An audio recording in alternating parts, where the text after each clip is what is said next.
Ah, the old letters you sometimes discover, they are really something, aren't they? They can bring a smile. They might bring a tear. And they always awaken a memory from a distant past, especially because that's when people would write letters and mail them in the distant past. Now, Susan was recently cleaning up the house, alleviating some of the clutter that we've built up over the years, and she came across a trove of those old letters. Love letters, right, Susan? You remember finding some of those love letters there? You're not quite certain, huh? Well, we'll leave it at that, okay? I do remember some of the letters that Susan found, and we had a good laugh when we took a look at some of those letters. Let's just say that I have changed over the course of the past 40 years. That's a good thing. Now, here's another occasion that may lead to the discovery of letters from the distant past. The death of an elderly parent. Every now and then, during Shiva, I visit with the children of an elderly parent, of course, who has just died. Rabbi, we were cleaning up the house, and we came across these love letters that Dad wrote to Mom. They're absolutely precious. The sentiments expressed in those letters, often in fading ink on yellowing paper, again bring smiles and tears of joy on the faces of those who are absolutely, without any question, the greatest legacy of their parents' love. Elderly parents who became infirm, often with dementia that made them completely unrecognizable as the parents they had been for so many years, are suddenly transformed. Once again, they're young lovers. That's the power of those letters. Now, we may hold on to one or two of them, but for the most part, we never find another opportunity to bring them out of wherever we place them and read them again. But there is another kind of letter, one potentially filled with important content that is quite different from those love letters. And unlike those letters, this letter should be read over and over and over again. As we read it, it may bring a smile to our lips or a tear to our eyes, but it should also move us in other ways too. It should encourage us to reflect on the life of the writer and on our own lives too. It should challenge us, perhaps, and encourage us to act. You see, this letter reveals something very important about its writer and what is enduringly important to him or to her. It is meant to motivate us to reflect on the writer's message and then to act in certain worthy ways. This letter now has a name. It is called a Forever Letter, and that is the title of this book, authored by my colleague, Rabbi Alana Zeman, The Forever Letter. So what is a forever letter? Well, I think I probably have essentially described it already to you, but let me share it with you in a succinct fashion. A forever letter is written by an individual to be shared very specifically with loved ones.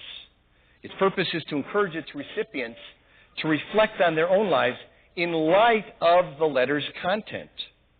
And of course, from time to time, they should take it out and reread it. For example, the forever letter that a parent shares with a child might best be looked at again on the child's birthday. A wedding anniversary would provide a wonderful, perfect backdrop to reread a letter that one spouse has written to another. And of course, if forever letters are most naturally written by an aging parent to a child, with the hope that his or her voice will remain a presence for many years, eventually, a yard site will provide the opportunity to look at that forever letter again. What more valuable gift could a person give to loved ones than the continuing presence of a treasured voice? What legacy could possibly be richer and more enduring than the words of a loved one that say, this is what is important to me. This is what I think really matters in life. These values have been important in my life, and I hope that they will also be important to you and yours. Rabbi Zayman has done us a tremendous service by writing this book. In fact, when I say that she's done us a tremendous service by writing the book, I realize how terribly inadequate the words tremendous service really are. She's done much more than that. We have a tradition that prescribes how to live a holy life. Some call that prescription halacha. Some call it Jewish life. However, seldom are we shown personal and creative ways to add sanctity to our lives and to the lives of those who mean the most to us. That is exactly what Rabbi Zayman does. A forever letter enables us to share and ultimately leave something profound, an expression of enduring holiness with people we deeply care about. Many of us would probably find it difficult to write such a letter. Let's be honest. It's a lot easier to say something like, my children know what's important to me. They know my hopes. They know my expectations for them. Maybe they do. But maybe they are not as certain as you think they are.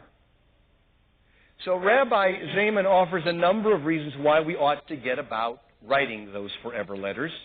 She gives us, of course, a little push to do what we know we really ought to do if we're honest with ourselves.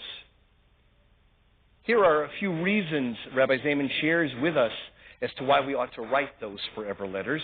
The most obvious one, it's a tangible, lasting gift. If you take care of it, it never, ever disappears. Here's another reason. Sometimes we find it easier to share our innermost, deeply held thoughts in writing rather than trying, at least initially, to verbalize them. When we write, I think it's much more difficult to beat around the bush than when we're speaking to someone. Writing encourages us to get to the point and to share our truth about what it is that matters most to us. Finally, writing a forever letter provides us with time to reflect before we actually frame a message for others. It can often raise a very, very important issue and need to the surface. Like, as is appropriate at this time of year, of course, the need to forgive someone who has wronged us or to ask forgiveness from someone whom we have hurt. My friends, we sit here at the very beginning of the day that to most of us represents the climax of the penitential season, the day to seek and to offer forgiveness. But we also know how infrequently any of that actually happens because it's just too difficult, perhaps too embarrassing, or too threatening to actually do so. A forever letter can help us overcome those feelings in order to express remorse and ask for forgiveness, or to forgive someone who hasn't yet been able to approach us. This high holiday period only adds to the list of reasons Rabbi Zayman provides for writing a forever letter. 3 times in the Musaf service last week on Rosh Hashanah, we offered very familiar words, Hayom Harat Olam. Today is the birthday of the world. Every year, the world's birthday brings its potential renewal, and each year we continue to live on this earth, we too may be renewed. We can live our lives as specks in the continuum of time, or we can choose to see them as very significant in this moment and potentially also very meaningful to our loved ones for years to come. Again, a forever letter can solidify that lasting significance. On the high holidays, we are reminded that our actions do matter. Not only as the high holiday liturgy would have it, will our actions determine our fate and impact on how others will remember us when we are no longer here, our actions can influence the choices that those who follow us will make. Again, a forever letter can only reinforce that influence. Finally, in what is surely one of the most evocative moments of our Yom Kippur liturgy, we plead, Shema Kolenu, hear our voice. In that prayer, the object of our plea is God. But the words, Al tashlichenu leit zikna, don't abandon us as we grow old, capture a human reality. That is fear of abandonment as the end of our lives approaches. A forever letter can link us in powerful and redeeming ways with our loved ones at a time when we most need their presence. Many of us here this evening, probably most of us, lost our parents a number of years ago. I can still hear my mother of blessed memory sharing something of her goodness with me. My father, thank God, is still alive, but he's no longer able to share the wisdom, both the Jewish wisdom and otherwise, with me, as he did when I was a young rabbi, and I really, really needed it. I know what was important to my parents. I know what they wanted for me. I know what they expected of me. And I wish I had it all. I wish I had it all in a letter in which each of their voices would be as clear to me now as they were when I stood next to each one of them 30, maybe 40 years ago. My children know what is my greatest priority for them, too. The very same one that my parents had for me. Sei a Mensch. Be a good, caring person to the core. And act accordingly. But I can still write that letter. And with both Ariel and Aliza and Matt getting married in the next few months, I have this wonderful time of transition in their lives and in our lives, beckoning me to sit down and to write each of them a forever letter. So friends, I know what my blessed task is. What about you?